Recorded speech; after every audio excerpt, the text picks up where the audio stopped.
اعوذ باللہ من الشیطان الرجیم بسم اللہ الرحمن الرحیم واعتصموا بحبل اللہ جمیعا ولا تفرقوا۔ یہ اللہ کا حکم ہے۔ اللہ فرما رہے ہیں کہ میری رسی کو یعنی قرآن کو مضبوطی سے تھامے رکھو اور ٹکڑے ٹکڑے نہ ہو جاؤ، فرقوں میں نہ بٹو۔ مسلمانوں کے فرقے ہیں مالکی، شافعی، حنبلی، حنفی، اہل تشیع، اہل حدیث، یہ سارے مسلمانوں کے فرقے ہیں۔ سیکٹس، ان کو انگلش میں سیکٹس کہتے ہیں۔ یہ مسلمانوں کے فرقے ہیں۔ یہ سارے فرقے اپنی اپنی جگہ پر صحیح ہیں۔ جس امام تک کوئی بھی بات جس طرح پہنچی اور جس طرح سے انہوں نے اس کو سمجھا، انہوں نے وہ سارا لکھ دیا اور اس طرح سے یہ فرقے بن گئے، مگر یہ لوگ سب صحیح ہیں۔ اصل میں مسلمانوں میں یہ فرقے تو ٹھیک ہیں، مگر مسلمانوں کو متحد کس طرح سے ہونا اور کس چیز پہ متحد ہونا ہے۔ مسلمانوں نے متحد ہونا ہے قرآن کے پہلے صفحے پر۔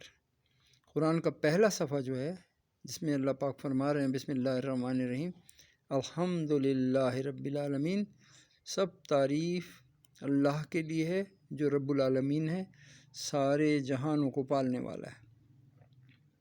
الرحمن الرحیم، اللہ رحمان اور رحیم ہے۔ مالک یوم الدین، اور یوم جزا کے مالک ہیں، یعنی قیامت کے دن کے مالک ہیں، اور جس دن سب لوگ اللہ کے سامنے پیش ہوں گے۔ ایاک نعبد و ایاک نستعین، یہ دو لفظ ہیں جو پورے قرآن کا نچوڑ، پورے قرآن کو جس لیے یہ قرآن نازل کیا گیا، یعنی کہ اللہ صرف اکیلے عبادت کے لائق ہیں۔ ایاک نعبد، اے اللہ ہم صرف تیری عبادت کرتے ہیں، و ایاک نستعین، اے اللہ ہم صرف تجھی سے مدد چاہتے ہیں۔ یہ دو لفظ نہیں ہیں، یہ پورے دین اسلام کو انہوں نے احاطہ کیا ہوا ہے۔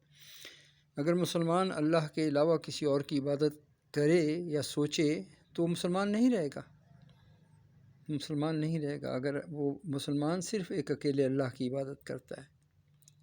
دوسرے مذاہب میں دوسرے لوگ عبادت اوروں کی بھی کرتے ہیں، مگر مسلمان صرف ایک اکیلے اللہ کی عبادت کرتا ہے۔ ایاک نستعین، اے اللہ ہم صرف تجھی سے مدد چاہتے ہیں۔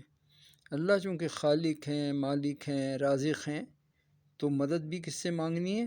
جو پوری دنیا کو رزق دینے والا ہے، جو پوری دنیا کا بنانے والا ہے، اسی سے مدد بھی مانگنی ہے۔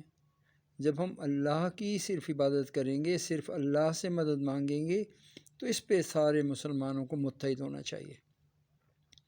کس چیز پہ متحد ہونا چاہیے؟ جو اللہ نے قرآن کا پہلا صفحہ، اس میں جو ایاک نعبد و ایاک نستعین رکھا ہے، اور اس کے بعد کہتے ہیں اہدنا الصراط المستقیم۔ صراط مستقیم کیا ہے؟ ایاک نعبد و ایاک نستعین، یہ ہے صراط مستقیم۔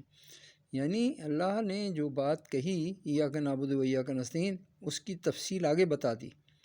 اہدنا الصراط المستقیم، اے اللہ ہمیں سیدھا راستہ دکھا۔ سیدھا راستہ کیا ہے؟ ایاک نعبد و ایاک نستعین، کہ اے اللہ ہمیں اس پر مضبوطی سے رہنے کی توفیق عطا فرما، اس پہ اپنی زندگیوں کو گزارنے کی توفیق عطا فرما، کہ اللہ ہم صرف تیری ہی عبادت کریں اور صرف تجھ ہی سے مدد چاہیں۔ یہ ہے اللہ، یہ ہم سے چاہتے ہیں، اور اللہ یہی ہمارے لیے اللہ نے قرآن میں جو سب سے بڑی دعا ہے وہ اہدنا الصراط المستقیم ہے، کہ ہم صرف اللہ کی عبادت کریں گے اور صرف اللہ ہی سے مدد چاہیں گے۔ آگے اس کی مزید تفصیل ہے، صراط الذین انعمت علیہم، یعنی اہدنا الصراط المستقیم، جو صراط مستقیم ہے وہ کیا ہے؟ ان لوگوں کا راستہ ہے یہ جو لوگ اس راستے پہ چلے، جس سے کہ ان کے چلنے سے اللہ ان سے راضی ہو گئے۔ یہ ہیں انبیاء کرام، یہ ہیں جناب صدیقین، یہ ہیں شہداء، اور یہ ہیں نیک لوگ، صالحین۔ تو یہ چار طرح کے لوگ ہیں، انبیاء کرام، سچ بولنے والے صدیقین، شہداء اور صالحین۔ ان چاروں کا راستہ کیا تھا؟ ایاک نعبد و ایاک نستعین۔ اسی کے لیے انہوں نے اپنی جانوں کی قربانی دی، اسی پہ وہ کھڑے رہے۔ سیدنا امام حسین رضی اللہ تعالیٰ عنہ نے بھی اسی کے لیے قربانی دی۔ دین کو جو بچایا ہے، یہ دو لفظ وہ ہیں جو پورے قرآن پر محیط ہیں۔ مسلمانوں کو ان پر اکٹھا ہونا چاہیے۔ حضور نبی کریم صلی اللہ علیہ وسلم کے زمانے میں آپ نے تو دین اسلام کی بات کی، آپ نے فرقے کی بات تھوڑی کی۔ آپ نے تو قرآن میں جو ہے کہ بھئی فرقوں میں نہ بٹو، اس کی بات کی. جو قرآن کہہ رہا ہے وہ حضور فرما رہے ہیں. تو کرنا کیا ہے؟ کرنا وہ ہے جو اللہ ہم سے چاہتے ہیں کہ وَاعْتَصِمُوا بِحَبْلِ اللَّهِ جَمِيعًا وَلَا تَفَرَّقُوا، اور تم اللہ کی رسی یعنی قرآن اور حضور صلی اللہ علیہ وسلم کی اتباع کرو. یہ اللہ کی رسی ہے. اور بٹو نہ، بلکہ ان دو چیزوں کو مضبوطی سے پکڑ لو تو انشاءاللہ تم کامیاب ہو جاؤ گے، کیونکہ اس سے اللہ راضی ہوتے ہیں. شرک کرنے والوں سے اللہ راضی نہیں ہوتے. تو اللہ پاک ہمیں عمل کی توفیق عطا فرمائے. سارے جو فرقے ہیں صحیح ہیں، ان میں اللہ اتحاد نصیب فرمائے. اور وہ لوگ جو حضور صلی اللہ علیہ وسلم کو آخری نبی نہیں مانتے وہ اسلام سے خارج لوگ ہیں.